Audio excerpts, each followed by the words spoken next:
incredible platform partner with us today.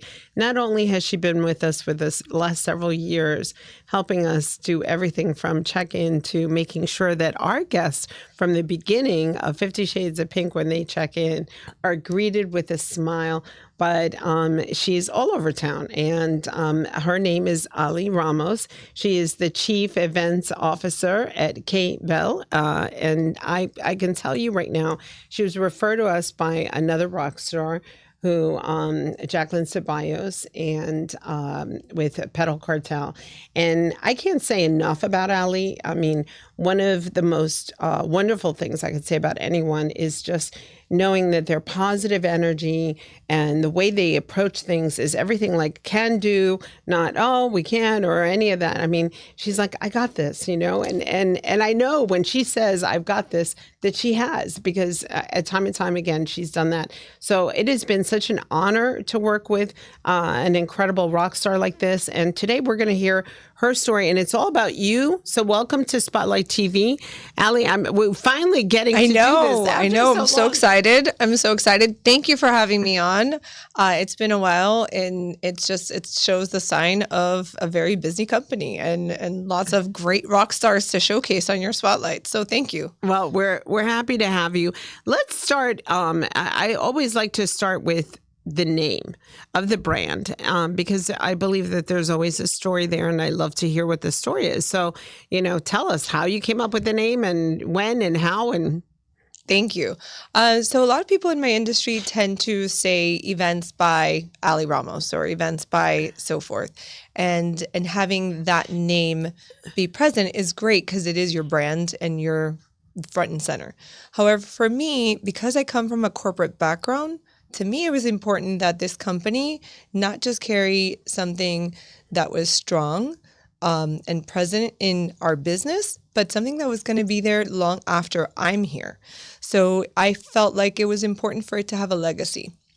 So one of the first things that I started with the company was a fundraiser for a gentleman that was running for mayor of the county. And it was a private fundraiser. My brother was the one that called me, and he's like, I need your help. At the time, I was working for Bacardi, global beverage company. Oh my God. And how long ago was this? This was, so my daughter is 22. I know. My daughter's 22, so about 23 years ago. And before that, we had experience in the events industry. My brother was a DJ, so I've been around the industry for about 30 years. I'm only 32. No. But so I went ahead and I helped him. I was pregnant, as pregnant can be. And my brother's like, I need you to do this, this, this, and this. And can you get doers to sponsor? And I'm like, sure, we'll figure it out. So I went ahead, did the event, and everyone during the event kept saying, oh my God, how beautiful. Oh my God, how beautiful. This is so beautiful. How beautiful, how beautiful. I'm like, oh, thank you.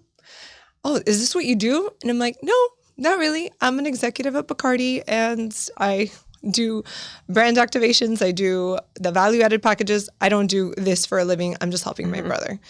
And so at the end of the event, he goes, hey, so give me your invoice. I'm like, Bacardi's not going to give you an invoice. What are you talking about? He's like, no, your invoice. You need to create a company. I need to give you money for all of this. Give me an invoice. I'm like, the hell are you talking about? Okay, fine. So I figured it out. I came up with a company, and I go, you know what? Everybody kept saying how beautiful, but I am a huge Francophile. I studied French for a very long time. My kids' names are Soleil and Beau. That's how much I love French and the French culture. And so I go, you know what? Quebelle. And I was like, perfect. How beautiful in French. And so Quebelle Events was born. I can't believe I'm just finding this out. Yeah. I love that story. Yeah, thank you. I love that story. Yeah, I'm very grateful to my brother for pushing me to start the company. And it's been, honestly, an amazing adventure ever since. And your love with France, I mean, where did that love start? I honestly started because my dad is very adamant about learning and how you need to learn. If you're not learning, you're not living. And so I was like, okay. And he goes, you need to learn another language. Both my brother and I, my brother's 18 months older. There's me and then my sister, which is my first child, I consider, because she's 10 years younger. Oh my goodness. And so my dad would always say, you need to learn another language. I'm like, Dad, I don't need to learn another language. I have English and Spanish. There's no need. So you're fluent in French? So then, yes. So I go, you know what? Fine. And I learned French. And actually, that's why Bacardi hired me. Because at first, they needed me to translate a lot of the communications between Switzerland and Miami office in the operations department, specifically in that one role that I was in. And so I learned French, and I ended up reading, writing, speaking, everything. And I, believe it or not, this is going to be a shocker, but out of everything, out of all the years and years and years of French, I went to Paris for the first time, France for the first time last year. So well, can I take you at the end of the month? Let's go. I'm in. There's one thing I always have is my passport's always updated. So please, wherever you want to take me, I will be helpful. I took my son to France. I'll never forget. And it was like, one of his, presents or whatever. And he had studied French. So, he got on a roll and whatever. But I remember thinking like, who takes, my French was not. Right. And I remember all I knew, was the simple, we had a house in Saint Remy for 2 weeks. And, I when I came back, I knew more French than when I left. But I remember thinking like, what was I thinking? Not being more functional, when you go to a country and be able to know the basics. It's incredible. Honestly, people scare you a lot. People there are very rude because if you don't know the language, you really, as long as you're trying, the people there are very accommodating. I loved it. And it was phenomenal. As long as you know where the bathroom is, I need water, like the basics. After that, you kind of like strike the conversation and they'll help you. But it was very helpful. I remember on the way to our hotel when we landed in Paris, my husband needed to get some stuff before we got to the hotel. And he's like, I need to speak to the driver to tell him this. And the driver, which you would think an Uber driver would actually speak English or another language, he's like, oh, I don't speak English. I'm like, it's okay. I speak French. And so I translated everything. Wow. And my husband's like, oh, this is going to be a good trip. So it was good. So let's talk about your brand and let's talk about the types of events that you do. Sure. What's your specialization, how the brand has evolved, and from that point to today, it's been a big journey. So it has. It's been a great adventure. I really, really am very grateful because I've had a lot of mentors and I've had a lot of people around me in my circle that have helped me grow. And at first, I thought what I wanted to do was weddings and weddings and weddings and weddings. So my first big wedding, I gave birth to my daughter. That's hours exciting. later, literally hours later, 6 weeks early, of how stressful it was because it was one of those things. It was my first real event. And it was a referral from a friend of mine. She was a producer on a Spanish channel, a very prominent show. And so it was a lot of pressure to make sure this wedding was spectacular. And they were taking a chance on a new business, new planner. It's crazy what that Ally was then to the Ally that it is now, that I am now. And the business has evolved tremendously. I knew that day I wanted to do weddings. I wanted to be part of someone's special day and their memory and their history. But I knew I wanted to change the way that it was being done. And I wanted to focus more on the logistics and how things flowed and how people felt at the event versus just a pretty picture and being able to check a box because, okay, we have this, we have that, next. Right. No, we really wanted to make it an experience. So my hospitality background with Bacardi and so forth came in and it grew. Our specialty is logistics. To this day is we're the strongest in. We work with B2B, so we work with companies, all sorts of companies. But my favorite role to play in an event is the logistics director for other planners because I can really add value to the team where they are focused on the design and how beautiful it looks and how spectacular everything is coming out, I can make sure that that event is felt the same way that they envisioned it with their designs. Yeah. So it's you even did our champagne and caviar, the book release event. Yes. And I remember that we had some last minute logistics things. And, now that I think back at that, you're like, well, you know what? The flow is better this way because we had and it was windy and we had this beautiful step and repeat. Yes. And the yacht everyone wanted pictures of the yacht, in the photo. And I remember, and you're always like, no problem. I got you're it. very quick on your feet, and you were like, okay, well, this is what we ought to do. And, we were thinking check in, be a long table. And it's like, no, let's do hi boys and it always turns out. So it's really good. To me, it's very important that everyone, including our clients, feel like a guest, that they are actually focused on everything that's going on with the people, the connections. That's very important to me. So from the time you arrive, if you have an issue with the check-in, the registration, you're already going to have a sour taste in your mouth. So to me, it's very important that from the beginning, even valet, that is something super important. First impressions, and then carrying through that humanity through the event. So the smoothness of everything. Let's talk about some of the services you offer, because you've really evolved over the years. And we were talking before the show started at some of the other areas that you have developed within your company and your brand. And let's talk about those, because I'm super excited, especially since I take a few weeks off in the summer, but I do work. So I'm curious what those services are. Well, as an entrepreneur, I'm sure you can relate. We're on 24 hours a day, 7 days a week.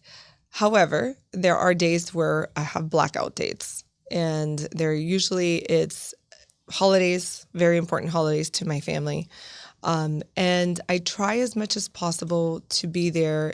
My daughter is already older, so it's a different story for her birthday, but I really try as much as possible to take my son's birthday off.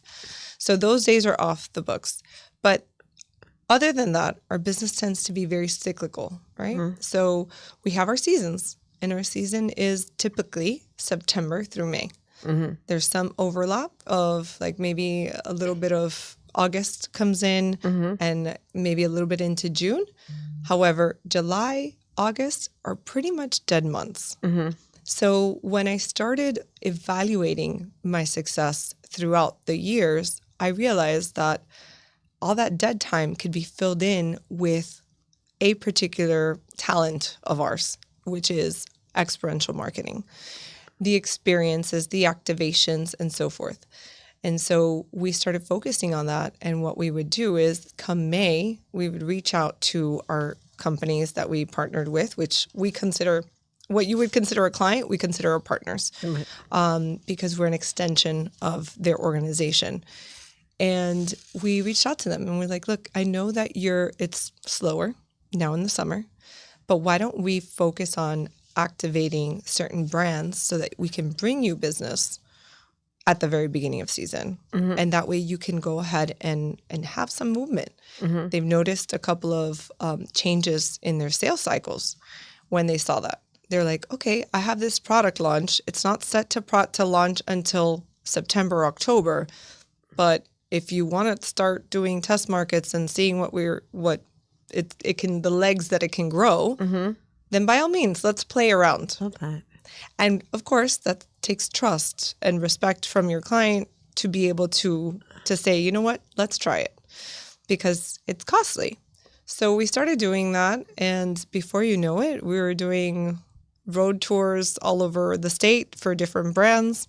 And we filled in the summer. And next thing you know, we started focusing on other things and expanding on the brands. We don't do brand builds like from beginning, but we do brand exposure. And so we have street teams. We have different activations that we do, not just in the summer.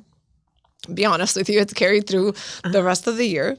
What's an example of one that you could give me? Is there a brand or a particular one that you can Sure, absolutely. share? So, for example, we have a great partnership with Joe Plata and Company, and we did a road tour for Absolute Juice, and it was a product that they were launching. And so we spent pretty much all summer one year touring from here, Tampa, Orlando, wherever the client wanted to take us. And we did an activation, and we had models at each of the locations sampling Absolute Juice. What is Absolute Juice? Absolute Juice was a product that it was a flavored vodka, basically. Okay. So they had 3 different flavors. So it's a collaboration with Absolute, or is No, it's Absolute Juice. Absolute, yeah. Yep, just like you have Absolute Elix. So that was one of them. We did activations for IKEA when IKEA opened in Sweetwater. And then we expanded. And so we started doing things in their store. And you would walk around the store, and in the kids section, you would have a ballerina. And the ballerina would be just interacting with the kids. And in the rug section, we had a caricature artist. So it all depends on the brands. We do what's called an evaluation, and we sit down with them and we talk about what the purpose is, which, by the way, I ask all of our clients the same thing. What is the purpose of this event? Obviously, when it comes to weddings, there is a purpose very clearly defined. There's no need to ask that question. However, we always ask what the goal is. What's the purpose of this event? What are you aiming for? Then I ask what the budget is, because sometimes they go hand in hand, sometimes not so much. But yeah, because at the end of the day, I could produce this amazing event, but I missed their goal. I missed their target altogether. Right. So, yeah. Is it brand awareness? Is it to drive product, to drive sales? Exactly. What's the ROI? Exactly. All those factors. And it's also short. I mean, I believe that experiential marketing. I mean, I talk a lot about sparketing, and the days of traditional marketing are over. And the rules. I mean, I really focus in on just kind of a special formula that we talk about. Right. But it's the same thing, being able to have that interaction. And nowadays, it's sometimes harder to get the product in someone's hands to be able to react. So being able to get that information back from someone, I mean, it serves so many purposes on a huge scale. Absolutely. I mean, you definitely there's some feedback you want to know. It's like, oh, okay, And the beauty of it is there's a lot more technology now that gives you almost an instant feedback. So you can use technology to your favor, which we implement a lot, talk about the growth of our company. We've used technology more so than we've ever have. And the amount of feedback, the productivity, the success rate is increasing because I have instant information. I now have data at my fingertips that before could have taken days or weeks to acquire. Now I can turn around 2 days later and I can give you a report of who attended your event, what time they got there, when were the peak times, what's the turnout rate. So who registered versus who actually showed up versus how many people showed up that didn't register. So all of that technology, we can kind of turn it in. Same thing happens with experiential marketing. We get that immediate feedback because we can send them a QR code. We can have them scan a QR code. They can give us their information. And you can use that in those experiences and then walk around feeling very good about that. Do you interface with their CRM at all? Like, is that, I mean, because that's always touchy, obviously, confidential. Everyone gets proprietary over, their CRM. But I could see how that would be really helpful to combine the two to be able to know within their customer base. So sometimes the CRM is very valuable to a company, as mine is to me. So it depends on the client. It depends on how big it is. How big of a partner they are. Exactly. Are we really partners? Or are we just dating partners? Precisely. That's very important. That's exactly why I say partnership, right? So the smaller the company, the closer the partnership, because there's not a lot of red tape, right? There's not so many levels. Right. So a lot of the times our partners go ahead and give us access to that. And we go in And we make things so much easier for them because sometimes they actually have a CRM that they're not utilizing to its full capacity. Sometimes they're just using it for invoicing, proposals, stuff like that. Whereas we come in and then we can grow it and expand the capabilities of the CRM to be able to implement the marketing component and getting feedback and then engagement. And we'll work with the social media team to really, truly have that engagement following through the different media outlets. It's fascinating. I love it. And are there any other services or any other things that you offer that you would like to talk about that, because events is such a big thing, right? Right. I mean, you talked about the logistics and the these activations and so forth. But, when you think of it, what are the other kind of, where are you going to, especially in the day and age? I always say, branding in the AI era is very different because, people tend to put a campaign and say, hey, Claude or whatever, do this. But there's the one thing that AI can't do is express emotion. Right. So right now, there's no substitute for that. Right. So what are the other things that you offer that allow you to really engage? Right. So that's a very good question. There's so much on that right now. We've evolved continuously. It used to be that you can reinvent yourself every year and a half to 2 years, even longer in previous times. Right now, you're evolving every day. You're expanding, you're growing. You really need to be boots on the ground, ear to the ground, where you got to see what's going on with AI, what's going on with the different services.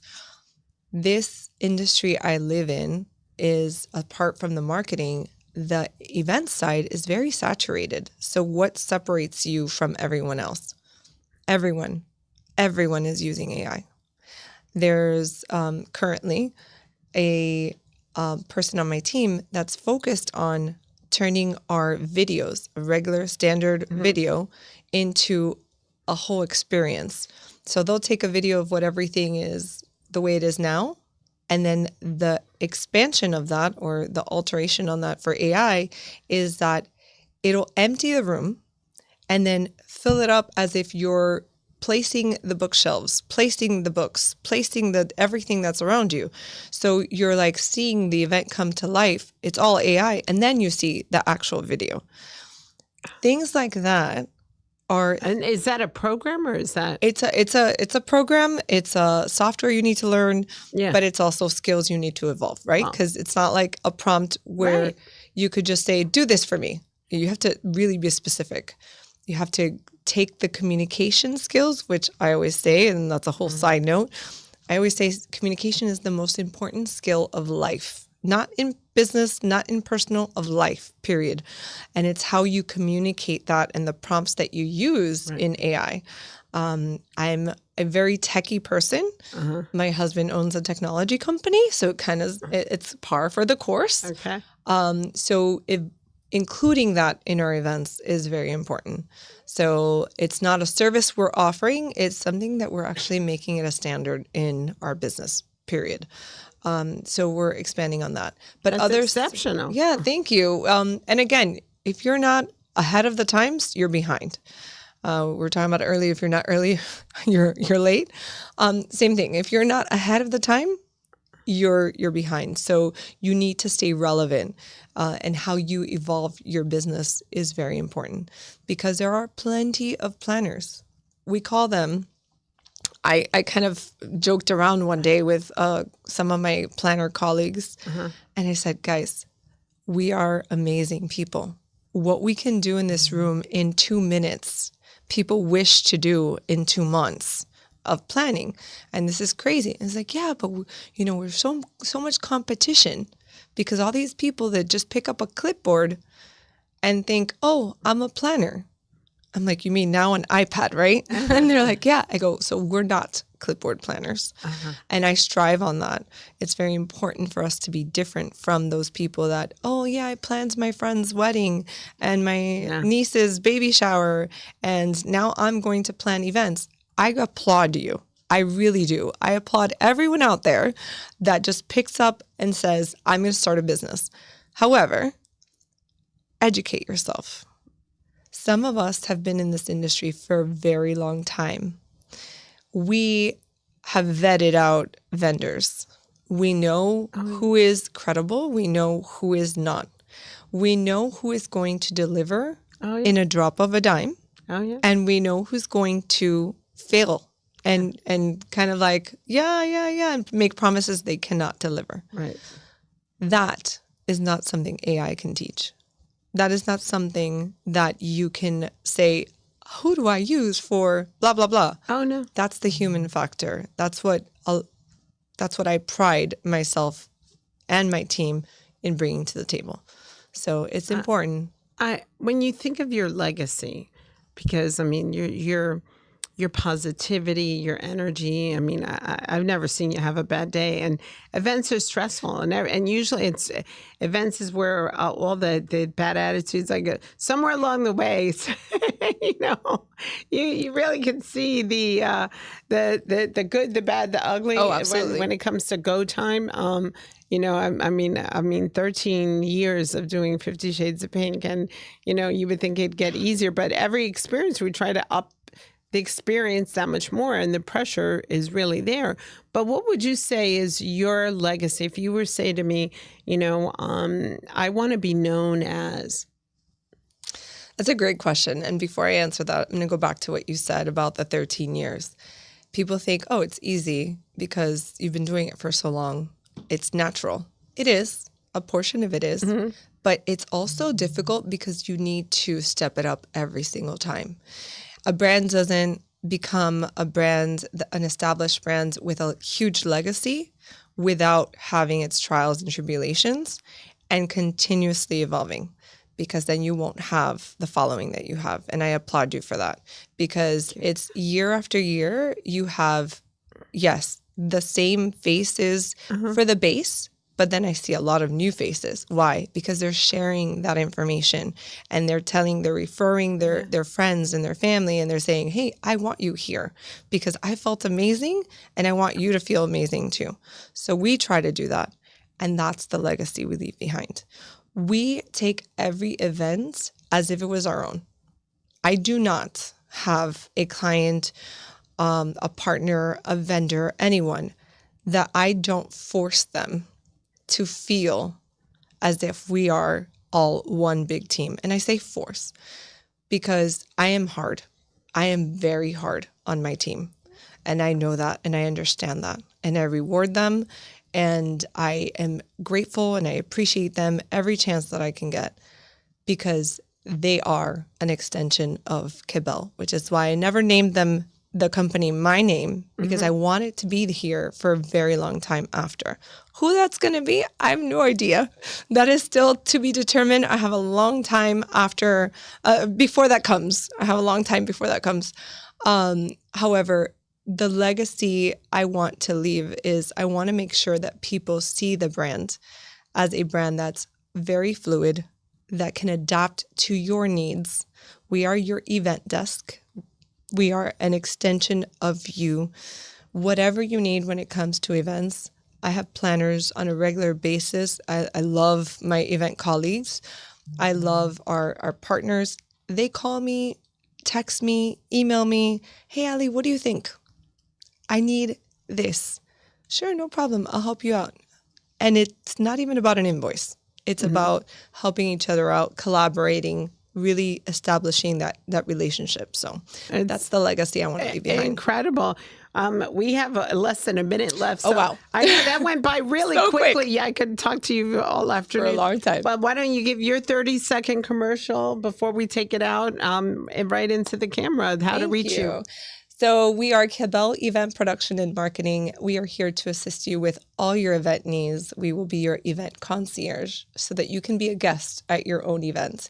Please reach us at 305-492-7962, or you can visit our Instagram. It's Cabell Events. That's QUEBELLE Events. Thank you so much.